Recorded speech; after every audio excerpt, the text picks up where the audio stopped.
pregunta si diagnosticamos bien diabetes y si existen diferentes tipos, ¿no? Entonces, dejo a la doctora Villena con el tema y le escuchamos, doctora. Perfecto. A ver, ahí no sé si me están escuchando. Muy bien. Bueno, gracias a Prediat por permitirme estar con ustedes esta tarde, y es para mí un gran gusto poder compartir un poco de algunas experiencias, de un poco de conocimiento, y la verdad me encantaría que esto fuese un poco más interactivo. No sé si pueden habilitar sus manitos, a ver los que estén presentes, si pueden levantar la mano. ¿Es posible? Yo no sé si puedo verlos en el... ¿Es posible? No es posible. ¿Sí? ¿No? No los veo. Si pueden poner su manito arriba en la parte de participación. A ver, no me permite cuando estoy en modo presentación, pero no sé si quisiera saber si están todos ahí, que levanten la mano, acá estoy. Sí, sí están. ¿Sí? Ya han levantado la mano, Lorena. ¿Me ayudas entonces, Juan Carlos? Bueno, Sí, vamos a sí se tratar de ve. hacer perfecto. La idea es que esto no sea pues un monólogo y que yo termine aburriéndolos y cada uno se empiece a pensar en otra cosa, sino me gustaría que esto sea un poquitito más participativo, así que vamos a intentar de que así sea. ¿Ok? No me deja. Ahí está, sí. Bueno.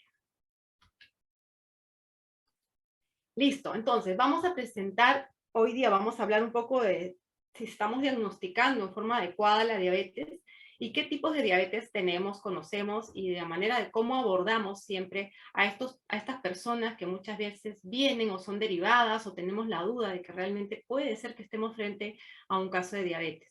Entonces, establecer las metas es el primer paso para volver lo invisible en visible. Esto nos lo dice Anthony Robbins, ¿no?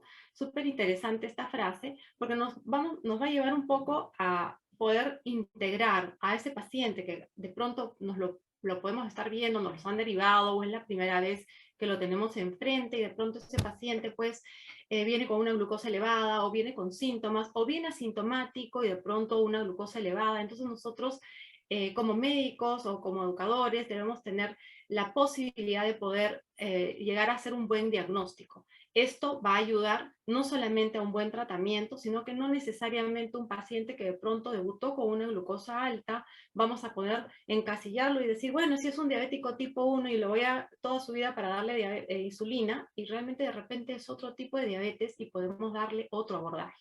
Entonces vamos a dar un poquito un enfoque más de lo que conocemos, de la teoría, a lo que realmente vemos el día a día, ¿no? Y de ahí vamos a hablar un poco de los criterios, los métodos de diagnóstico y de la diabetes en sí. Entonces yo les presento acá, no voy a hacer una historia clínica detallada por un tema de tiempo, pero lo que sí vamos a tratar de tener una aproximación diagnóstica inicial. Si yo les presento, o viene una paciente una mujer de 22 años, que acude, por ejemplo, a un chequeo ocupacional y le documentan una glucosa de 129 en ayunas, ¿quiénes consideran que está cumpliendo un criterio de diabetes?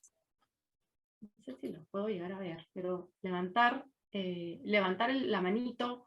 Yo, la verdad que como estoy en modo presentación, no logro verlos, pero no sé cómo van. A ver si Juan Carlos me ayudas un poquito.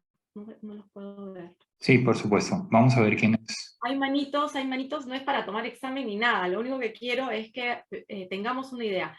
La doctora Churampi hace un ratito nos dijo, más de 126 es un criterio de diabetes. Entonces, si tenemos una glucosa de 129, ¿podría ser que estemos hablando de un criterio de diabetes? Levantamos la mano. ¿Sí? No. O obviamente siempre va a haber una duda. Estamos hablando de un solo valor, nada más. Sí, por lo ¿Cómo menos vamos, hay Juan Carlos? 5 o 6 personas que ya levantaron la mano. Ok, listo. Bien, por lo menos estamos pensando que es una paciente que puede tener diabetes porque tiene más de 126. Y en realidad estos valores han ido cambiando a lo largo del tiempo. Para los que tenemos un poco más de años, de pronto en la facultad en algún momento estudiamos y era el punto de corte 140 y decíamos, sí, este es un criterio para hablar de diabetes. A raíz de los grandes estudios que mostraron que mantener esos valores de glucosa elevados, esa hiperglicemia, se correlacionaba, por ejemplo, con daños en la retina, se empezaron a establecer estos valores cada vez más bajos y a este punto, bueno, vemos que cada vez como que siguen bajando, ¿no? Entonces, un primer criterio diagnóstico que es ampliamente utilizado es este, ¿no? Una glucosa en ayunas, un ayuno de 8 horas de más de 126, cumpliría criterios para diabetes, pero la idea es con un solo diagnóstico, o sea, con este paciente que es asintomático y nada, lo ideal es repetir la muestra para realmente, y de preferencia, que sea la misma muestra, o sea, me refiero que sea el mismo test, en este caso una glucosa en ayunas basal, ¿no? ¿Sí? Muy bien, vamos a ir al segundo caso. Este es un paciente que probablemente a muchos de mis colegas de pronto hasta nos podría haber malogrado una tarde si estamos en una consulta de viernes y de pronto nos viene un paciente que viene porque está con sobrepeso, niega antecedentes de presión alta, no se medica, no es dislipidémico. Sí, es un paciente que claramente luce con aumento e incremento del índice de masa corporal, es un paciente obeso. Sin embargo, este paciente sí refiere que tiene poliuria, polidipsia y polifagia. Y esto nos vamos a enterar a la hora que hagamos una anamnesis correcta, ¿no? Este paciente está con síntomas, clásicamente hablamos de las 4P, poliuria, polidipsia, polifagia, incluso puede haber perdido peso los últimos meses, pero si no lo interrogamos en forma adecuada, se nos podría pasar. Entonces, con una glucosa de más de 200, con síntomas, ¿estaríamos hablando de diabetes? ¿Quiénes concuerdan conmigo? Una glucosa en cualquier momento del día con más de 200, ¿estaríamos hablando de diabetes? ¿Cómo van las respuestas, Juan Carlos? ¿O ya se durmieron todos? Bueno, yo creo que las mismas personas que han, Sí. han Nosotros pusimos dicho nomás que en la primera un... presentación levantaron la manito, ahora han aumentado, son más, ya no son 5, estoy viendo hasta ahora 8. Ok. Sí, más personas que en la primera pregunta. Súper, súper. Entonces acá estamos como más seguros, ¿no? Otro criterio de diagnóstico establecido, en este caso estamos hablando de los criterios ADA, ¿no? De 2023 en este caso, que no han variado desde el año pasado por lo menos, y una glucosa más de 200 en cualquier momento del día, con síntomas, en este caso no es necesario repetir la glucosa, pedirle una prueba de tolerancia, no, con esto sí entramos en diagnóstico, ¿no? Y obviamente acá vamos a tener que plantear como base no solamente que vamos a usar probablemente un medicamento para bajar la glucosa, sino que siempre hay que hacer hincapié en los cambios del estilo de vida. ¿Sí? Ok. Ahora tenemos otra paciente más. Esta paciente tiene 25 años y fue a una campaña de salud que hicieron cerca de su casa y le encuentran 116. Sin embargo, cuando le empiezan a preguntar un poquito los detalles a esta paciente, dice, no, yo no sufro de nada. Sin embargo, papá, mamá o papá, abuelo, o sea, vienen como con 3 generaciones ya de diabetes, ¿no? Y esta paciente incluso puede lucir bien, no necesariamente luce obesa, tiene un índice de masa corporal probablemente en 21 y está bien, ¿no? Está asintomática. Con estos valores, si nos remontamos un poco a los criterios del ADA, no está más de 126, no está más de 200 con síntomas. Lo que ayudaría de pronto a hacer acá sería un test oral de tolerancia a la glucosa para poder confirmar más, sobre todo si hay antecedentes de diabetes en la familia, ¿no? Entonces, como ustedes están viendo, no todos los diabetes, no todos los pacientes, las personas, hoy en día tenemos que hablar así, las personas que sufren con diabetes o son diagnosticadas van a venir iguales. No todas son gorditas, no todas tienen acantosis nigricans, no todos tienen padres con diabetes, hermanos con diabetes. No, ustedes se están dando cuenta que esta enfermedad puede venir de diferentes maneras a estar frente a nosotros, ¿no? Estas personas que sufren con diabetes, no. Y acá les pongo otro casito más chiquitito. Esta es una mujer de 28 años que acude por antecedentes, está preocupada porque hay diabetes en su familia y le encuentra una glucosa de 126. A ella sí ya le habían indicado un test de tolerancia y esos son los valores, ¿no? En 99, a los 60 minutos 139 y a las 2 horas 122. Si vemos el test de tolerancia para diagnóstico de diabetes, nos dice que debe tener en la carga o sobrecarga más de 200 a las 2 horas, ¿no? Entonces, ¿cumpliría criterios diagnósticos? No, ¿no? Solamente tiene una glucosa. Idealmente, esta paciente tal vez se le hubiera podido pedir también una glucosa en ayunas y repetir la misma que con la primera que se hizo. Sin embargo, el gol estándar para hablar de diabetes, si queremos ser, digamos, tener la mejor prueba, probablemente tendríamos que siempre abogar, votar y decir, no, a mí me parece que esta prueba es la más correcta. Sin embargo, vamos a revisar por qué no siempre es tan fácil hacerla y por qué no todo el mundo hace esta. Y como a modo de anécdota, si les puedo comentar algo, alguna vez, eso fue el año pasado o el año pasado, entré a estos webinars que se hacen y este era organizado por un grupo americano, era para endocrinólogos, y a la hora que pusieron la pregunta, así como yo les hice ahora, votemos, pusieron cuál era la prueba estandarizada para, como prueba de gold estándar, prueba de oro para diagnóstico de diabetes, cuál preferirían hacer, y la verdad que nadie marcó test de tolerancia. ¿Por qué? Vamos a ver por qué, ¿no? Entonces, son pruebas que a veces pues, pueden demandar tiempo, costos, no necesariamente todos los pacientes pueden dedicarle 2 horas de su tiempo para hacer, tienen que ser en ayunas, 8 horas. Entonces, esos requisitos a veces hacen que estas pruebas, que son las más importantes para diagnóstico, a veces las dejemos un poco de lado y a veces nos vayamos por lo más rápido, lo más fácil o lo más barato, ¿sí? Entonces, si vemos en peso para hacer el diagnóstico, es muy importante la historia clínica y la anamnesis, no solamente como ustedes pueden ver y con la pincelada que les he dado, hay pacientes que simplemente, a mí me pasó, alguna vez vino un paciente, doctora, quiero bajar de peso, cuando empecé a preguntarle tenía las 4P y cuando le hice una glucosa tenía 400, o sea, realmente siempre la historia clínica es la base de eso, donde nosotros tenemos que partir. Luego es importante, obviamente, el examen físico, examinar bien al paciente, bien ver a quién tenemos enfrente. Ya los exámenes diagnósticos nos van a ayudar a confirmar. Y este paciente viene con antecedentes familiares, con factores de riesgo, que muy bien lo ha señalado la doctora Churampi al inicio, ¿no? Entonces, una vez que establecemos, o sea, decimos, bueno, ¿cuáles son esos criterios? Los que les vengo diciendo, solamente para poder ponerlos hoy recalcarlos y ponerlos al tapete. Glucosa más de 126, idealmente hay que repetir el examen.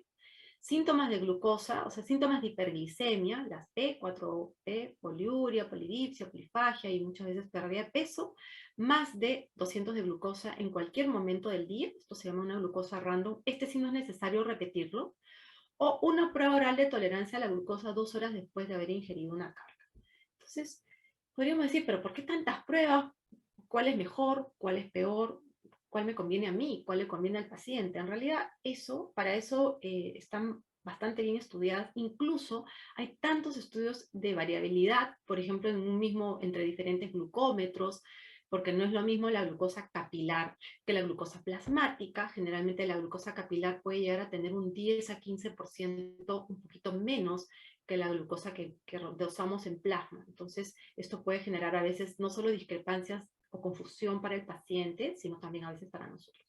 Pero también existe a veces como una especie de poca concordancia. De pronto en un examen sale, no sé, 127 y la glicosilada le salen 6. Entonces decimos, esa es otra que no lo puse acá, la glicosilada más de 6.5, ¿no? Entonces a veces no hay concordancia entre una prueba y la otra prueba. Entonces ahí es donde a veces por eso viene esta segunda prueba que debemos pedir para tratar de estar seguros, ¿no? ¿De qué estamos hablando? ¿Realmente es diabetes? ¿No es diabetes?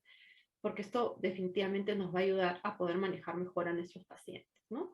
Por ejemplo, hay un estudio, este es de la Encuesta Nacional de Salud y Nutrición de Estados Unidos, que mostró que solo el 70% de los que tenían 126 en la primera prueba, cuando se repitió la prueba, tenían el mismo valor. Entonces, acá tenemos que hablar de una variación intraindividual, o sea, una misma persona, que un día salga 126, de repente al otro día puede sacar 112 o puede sacar 140. Eso se llama una variación intraindividual.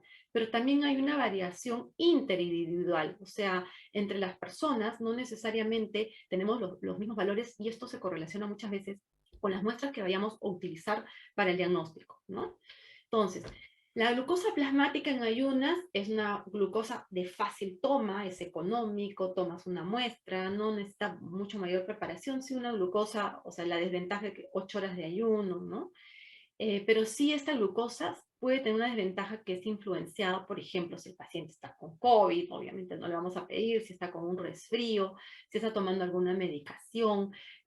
Hay distintas diferencias o no concordancia entre sangre, digamos, capilar o sangre arterial. Entonces, en estos casos, esto puede jugar en contra, ¿no? Esta es una desventaja. Y tampoco hay una correlación directamente con, o sea, la hemoglobina glicosida tiene un promedio, ¿no? Pero nos habla de la glucosa en ese momento, no nos habla de la glucosa en más horas, o no es tan fácil, digamos, lo fácil es que sí, es una sola muestra, ¿no?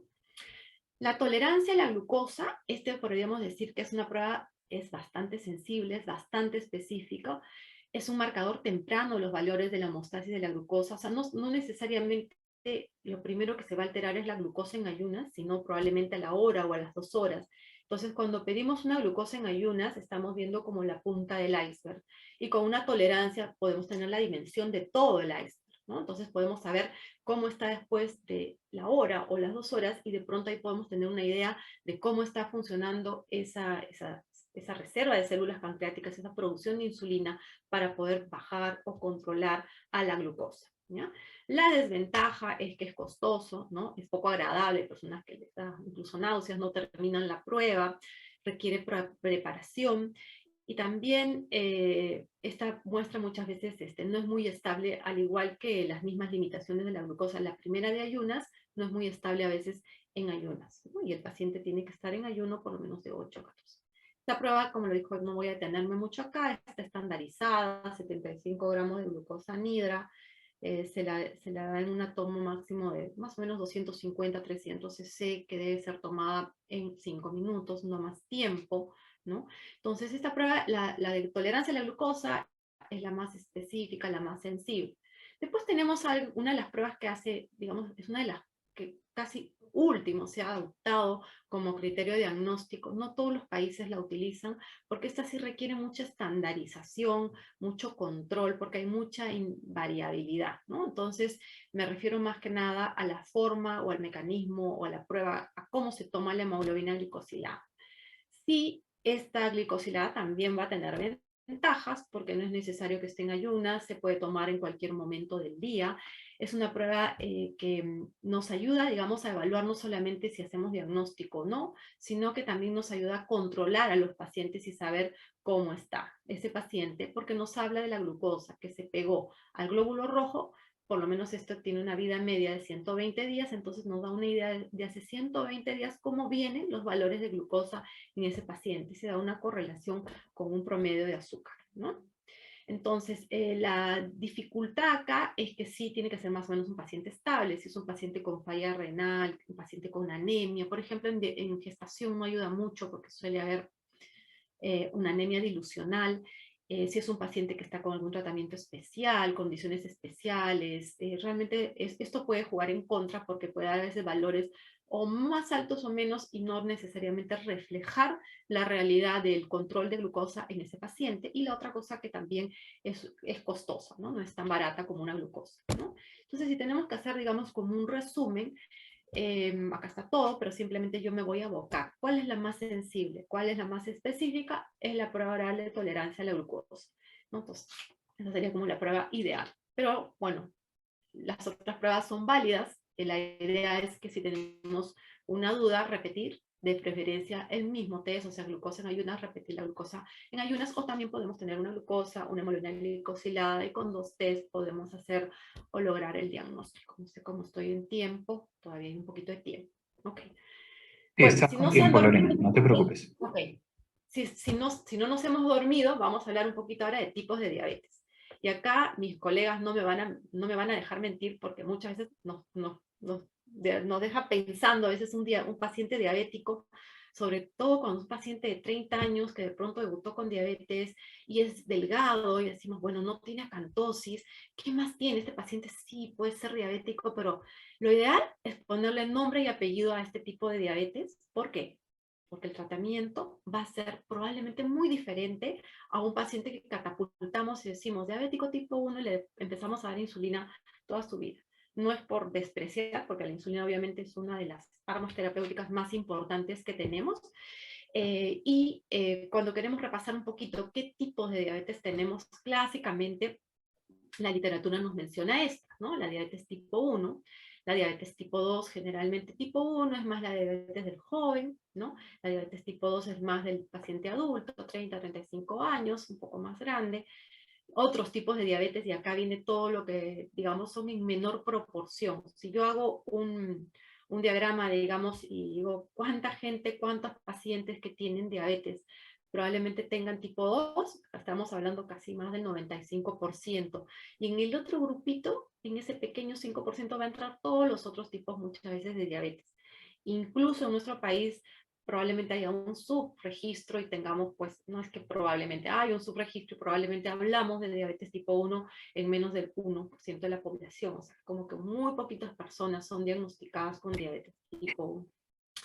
Y después tenemos la diabetes del embarazo, ¿no? Esa diabetes que se presenta en la etapa, digamos, del embarazo, no es una paciente que ya viene con diabetes, ese no, sino una paciente que debuta, digamos, con criterios de diabetes, y son criterios específicos. ¿Por qué? Porque la gestación de por sí produce hormonas que son hiperglicemiantes, que tienden a elevar la glucosa, ¿no? Entonces estas hormonas somatotropas, esto produce generalmente una tendencia a que la glucosa se vaya hacia arriba. Entonces los criterios se vuelven mucho más estrictos, y ahí no hablamos de 126, sino un poco dependiendo con qué guía nos vamos, 92 o 95, ¿no? De ayunas. Y si hacemos una tolerancia, ahora les voy a mostrar 180, 153, 180, pero en diabetes gestacional solo un criterio ya me hace diagnóstico. No es que ahí a la pobre gestante le vamos a decir, bueno, repita el examen. No, generalmente cualquiera de los que sale alto, una paciente preparada adecuadamente, hacemos diagnóstico, ¿ya? Entonces, vamos a hablar un poquito de diabetes tipo 1. Esa es la diabetes, generalmente diabetes de la infancia, de la pubertad, son chicos que debutan con diabetes, y como clásicamente sabemos, acá lo que hay una destrucción de la célula beta pancreática. Entonces en la fisiopatogenia o la insulina está muy baja o casi no hay insulina. Entonces son pacientes que vamos a tener que darles insulina para que sus valores se controlen, ¿no? Sus valores de glucosa, y generalmente muchas veces debutan con cetosis, ¿no? Son pacientes que la glucosa se eleva muchísimo, se elevan los cuerpos cetónicos, tienen generalmente una acidosis metabólica en el AGA, y bueno, cumplen los criterios para hacer muchas veces una crisis hiperglicémica aguda, y estos pacientes obviamente requieren insulina, ¿no? Y la otra cosa importante, creo que está en la siguiente, generalmente está mediada por anticuerpos. Hay diferentes anticuerpos, antislotes, anti-GAT, antirreceptor, anti-zinc, tenemos muchos anticuerpos, y esta sí está mediada, y estos anticuerpos suelen estar o aparecer a veces tempranamente en la vida y van produciendo como destrucción, ¿no? Entonces, estos pacientes sí tienen una relación, o sea, hay anticuerpos, hay glucosa elevada, y generalmente es una edad temprana de la vida. Hoy en día se habla también de la diabetes LADA, que es como la diabetes tipo 1, pero que aparece en el adulto. Al parecer, esta destrucción de los islotes, de las células pancreáticas, es como que más lento, entonces empieza a aparecer se empieza a dar, o sea, aparece, digamos, en una edad un poco más adulta, pero son pacientes que de entrada no controlan bien la glucosa. O sea, es como que no es que les empezamos a dar tratamiento y los valores tienden a ser porque hay insuficiencia, o sea, hay falta de insulina. Entonces son pacientes que tenemos que sospechar, no son necesariamente pacientes gorditos, obesos, ni con sobrepeso, son más bien pacientes delgados, con valores de glucosa altos, y que a pesar de a veces de darle tratamiento, porque a veces los catalogamos como diabetes tipo 2, porque como es una diabetes del adulto les empezamos a dar tratamiento, pero hay rápidamente fracaso terapéutico. O sea, son pacientes que hay que darles insulina para poder controlarlos, porque si no, no, y sus valores tienden a estar altos. Hoy se habla mucho de otros tipos específicos de diabetes, y este, digamos, es un mundo por explorar, porque aún todavía, o sea, la mayor dificultad que hay en este tipo de diabetes son que para poder llegar o establecer el diagnóstico, son diagnósticos muchas veces costosos, hay que hacer pruebas genéticas, y estas a veces superan los 5.000 soles, 6.000 soles, entonces no es tan fácil poderle hacer a todos los pacientes. Entonces acá, sobre todo, nos tenemos que guiar sobre frente a qué paciente tenemos. ¿Es un paciente neonato que recién aparece con diabetes? ¿Es un paciente de 10 o 15 años? ¿O es un paciente de repente un poco más adulto? ¿No? Entonces, este es un abanico de posibilidades, sin embargo, no son muy frecuentes, pero tenemos que saber explorarlas, sobre todo en un paciente, por ejemplo, neonatal, ¿no? Un paciente de 5 o 6 meses que debuta, hace glucosas elevadas, y de pronto en este paciente no encontramos anticuerpos, o sea, le hacemos los anticuerpos contra la insulina, contra la celulitis y son negativos, ¿no? Y a veces las hiperglicemias no son tan altas, o sea, es como que pueden llegar a 200, 250, pero no suelen hacer ni glicosiladas altas ni glucosas muy, muy elevadas. Entonces, en un paciente neonatal es siempre importante sospechar este tipo de diabetes, estas diabetes tipos neonatales o asociados a solamente es como que está alterado como que un gen, ¿no? El que está relacionado con el receptor de insulina entonces son diabetes que tienen nombre y apellido. Lo que sí tenemos que saber explorarlas y saber a quién le vamos a pedir.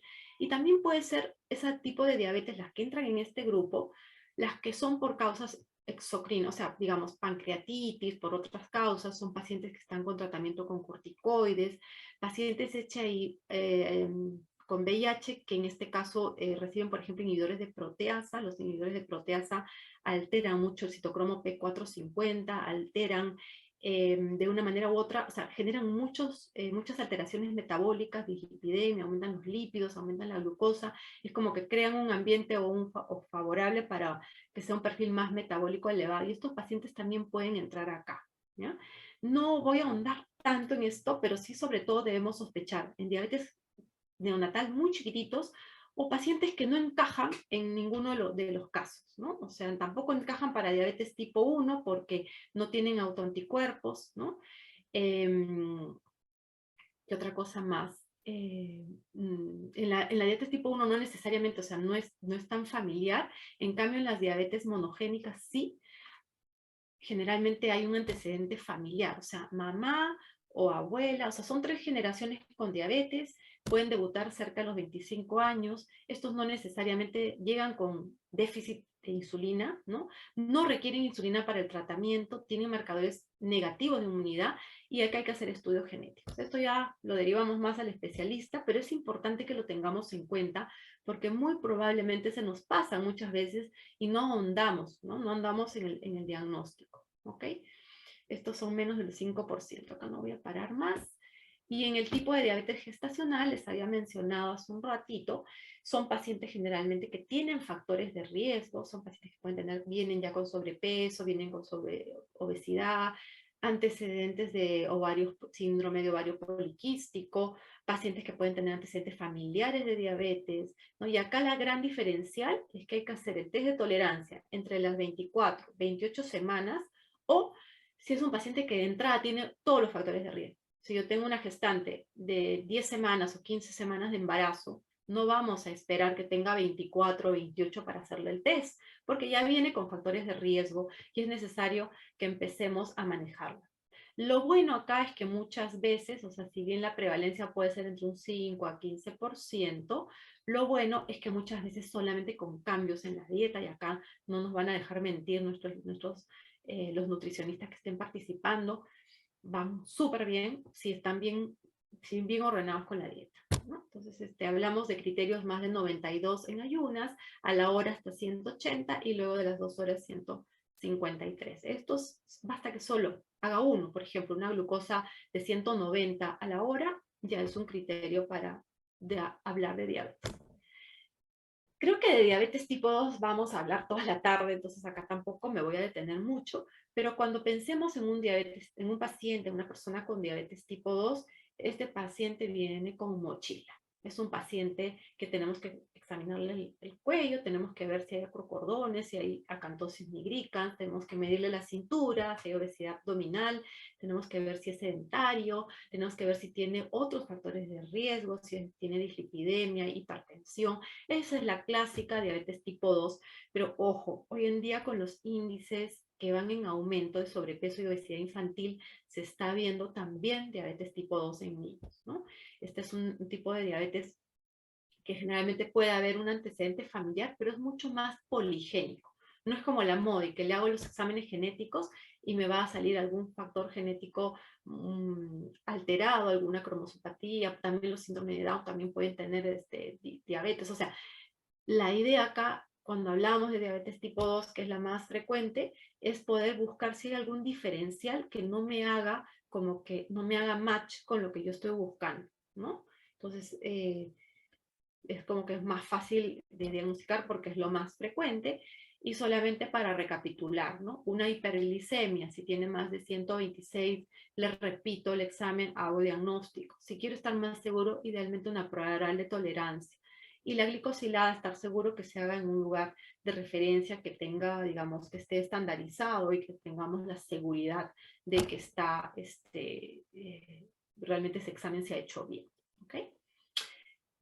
Ya para acabar, entonces la diabetes es una enfermedad crónica, multisistémica, es importante saberla diagnosticar, es importante tener en cuenta los factores fenotípicos, cómo viene ese paciente, qué antecedentes familiares tiene y documentar si hay esa glucosa, tengo que volver a rectificar con otra prueba para poder hacer el diagnóstico correcto, ¿no?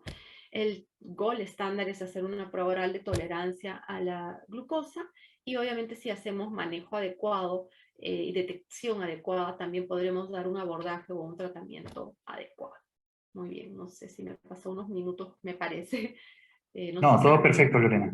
Excelente tu presentación. Y bueno, como tenemos acostumbrados en la PREDAP, siempre nuestras presentaciones y charlas son muy dinámicas, así que no se preocupen, porque hemos visto algunas preguntas si las charlas van a estar grabadas. Sí van a estar grabadas y las vamos a publicar en el canal de YouTube o van a poder ingresar directamente por nuestra página web. Así que no se preocupen por ello, nuestras charlas siempre están a disposición.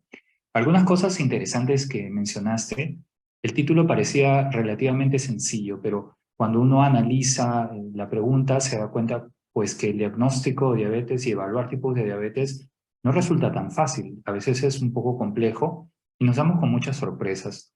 Dos cosas que me parecieron importantes remarcar es el diagnóstico. En cuanto al diagnóstico, muchas veces los médicos no especialistas utilizan la glucosa capilar, uno. Y segundo, se sorprenden cuando no hay concordancia entre los exámenes, entre esas hemoglobinas glicosiladas que vienen relativamente normales con glucosas que están elevadas. Un comentario sobre ello, Lorena, por favor. Claro, la glucosa capilar no se debe utilizar para diagnóstico, ¿sí? Eso que quede claro, debemos siempre irnos a una glucosa, digamos, en sangre, una glucosa sobre todo plasmática. ¿Por qué? Porque la glucosa capilar puede tener una variabilidad, o sea, ser menor, 10, 15%, y no se correlaciona. Hay mucha, digamos, diferencia entre una glucosa plasmática.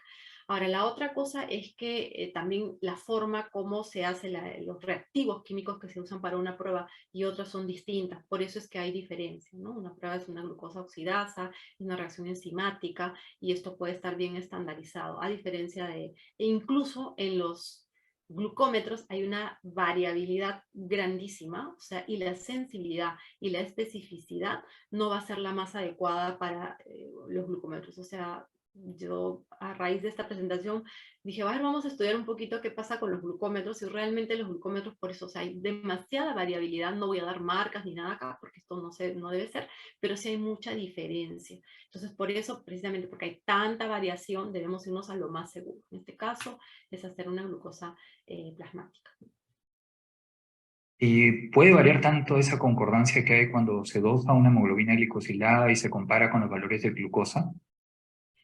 Eh, Sobre todo cuando uno quiere estandarizar, o sea, por ejemplo, si queremos detectar diabetes en una persona, a veces no hay una concordancia, puede haber hasta un 30% nada más y queda como una discordancia. Por eso es que a veces un paciente cuando hace una prueba y dice, pero no, pero mi glicosilada tengo 5,8, mi glucosa salió 126. Sí hay una variabilidad y esto precisamente es lo que les dije al inicio. Hay una variabilidad intraindividual, o sea, una persona tomándose un día, al día siguiente, siempre va a haber una variación de los valores de glucosa y una variación interindividual. Y acá también tiene que haber a veces factores étnicos, factores raciales, otras condiciones de los pacientes. Entonces, esto hace muchas veces difícil estandarizar. Entonces, y la otra cosa que es probablemente el tendón acá de Aquiles, lo más doloroso, por así decirlo, es que tiene que haber criterios de estandarización, tiene que estar ese laboratorio donde hizo esa prueba, tiene que estar realmente certificado para decir, esto sí está validado y mi equipo y mi forma de cómo se está tomando realmente está validado.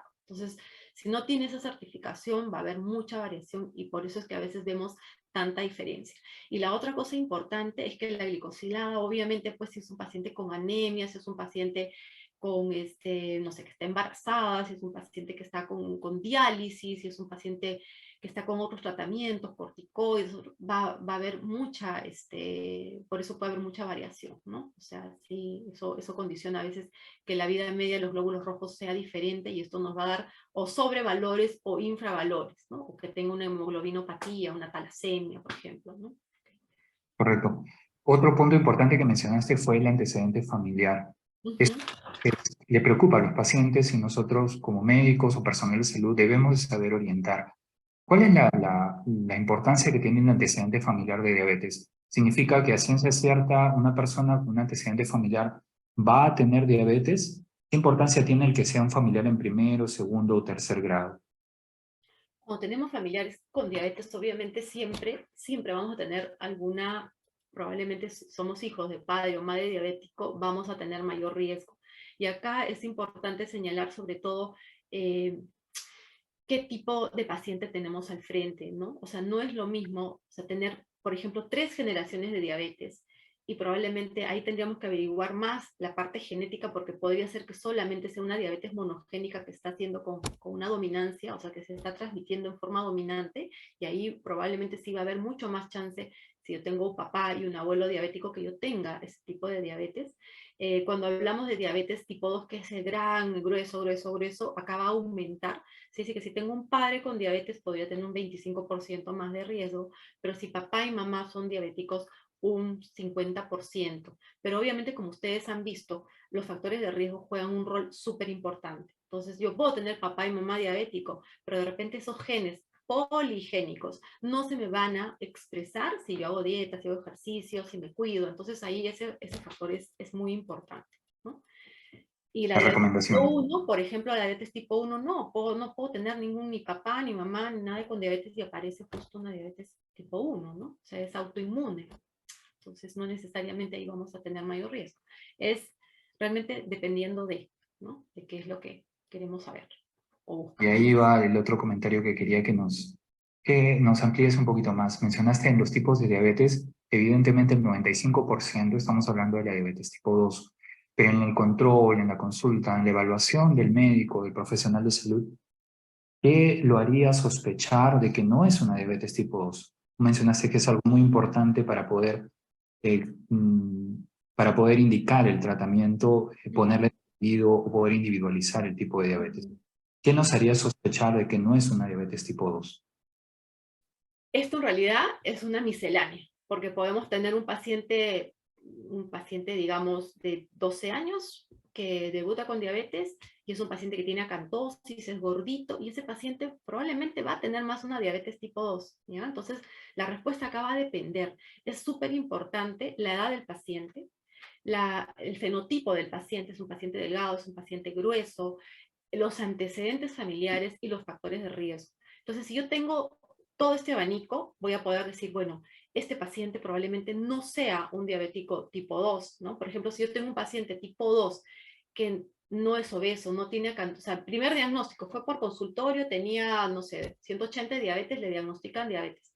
Es un paciente relativamente joven. Probablemente el grupo más difícil es entre los 25 y 35 años, porque a veces es justo en el punto de corte donde tú dices, puede ser una MODI, puede ser una diabetes tipo 2, pero por eso es importante ver al paciente. La edad, ¿no? Que nos va a orientar más o menos. Si es un paciente neonato, voy a irme por una diabetes neonatal.